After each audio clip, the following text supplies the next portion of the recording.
नमस्कार दोस्तों, कहानियों की दुनिया में आपका स्वागत है। और आज की कहानी है जो होता है अच्छे के लिए होता है। बहुत ही प्यारी कहानी। तो चलिए शुरू करते हैं। किसी नगर में एक राजा राज्य करता था। उसे शिकार करने का बहुत शौक था। एक बार राजा और उसका खास मंत्री दोनों शिकार खेलने जंगल में गए। वहां उन्होंने एक हिरण को देखा।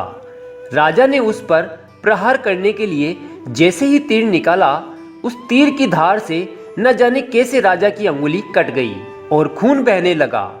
मंत्री ने यह देखा तो उसके मुंह से निकल गया कि ईश्वर जो भी करता है अच्छे के लिए करता है। मंत्री का यह वचन सुनकर राजा आग बबूला हो गया। उसने मंत्री से कहा कि तू कैसा सेवक है जो अपने मालिक के दर्द को भी सही बताता है। जा निकल जा मेरे राज्य से।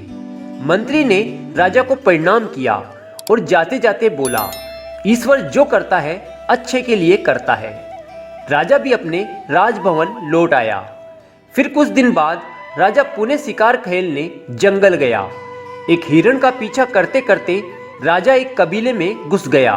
बाहरी व्यक्ति को देख कबीले का सरदार बहुत खुश हुआ और अपनी इष्ट देवी के सामने राजा की नर बलि देनी चाही। राजा ने खूब विरोध किया पर वे माने नहीं। जैसे ही राजा को बलि की जगह लाया गया, तभी कबीले के सरदार की नजर राजा की अंगुली पर पड़ी।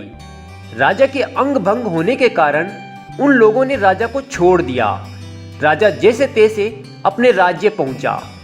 आज वो समझ गया था कि इस कटी हुई अंगुली के कारण उसके प्राण बचे हैं। उसे मंत्री की बात का अर्थ भी समझ में आ गया और उस मंत्री को पुनः मंत्री पद पर रख लिया।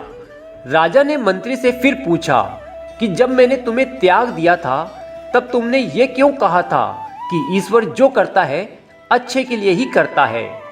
मंत्री ने उत्तर में कहा, महाराज, यदि आपने मुझे निकाल न दिया होता तो मैं भी उस दिन शिकार के समय आपके साथ होता और मेरे अंग भंग न होने के कारण मैं पूरी तरह योग्य समझा जाता और उस कबीले के लोग अपनी कुलदेवी को प्रसन्न करने के लिए मेरी बलि अवश्य चढ़ा देती।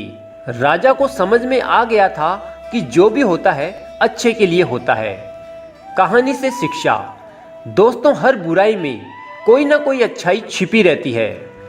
वो हमें उस समय समझ नहीं आती, पर एक ना एक दिन जरूर समझ में आती है। दोस्तों, कहानी पसंद आई हो तो अपने दोस्तों के साथ इसे जरूर शेयर कीजिएगा और चैनल पर नए हैं तो चैनल को सब्सक्राइब करना ना भूलिए। मिलते हैं दूसरी कहानी में, तब तक के लिए गुड बाय।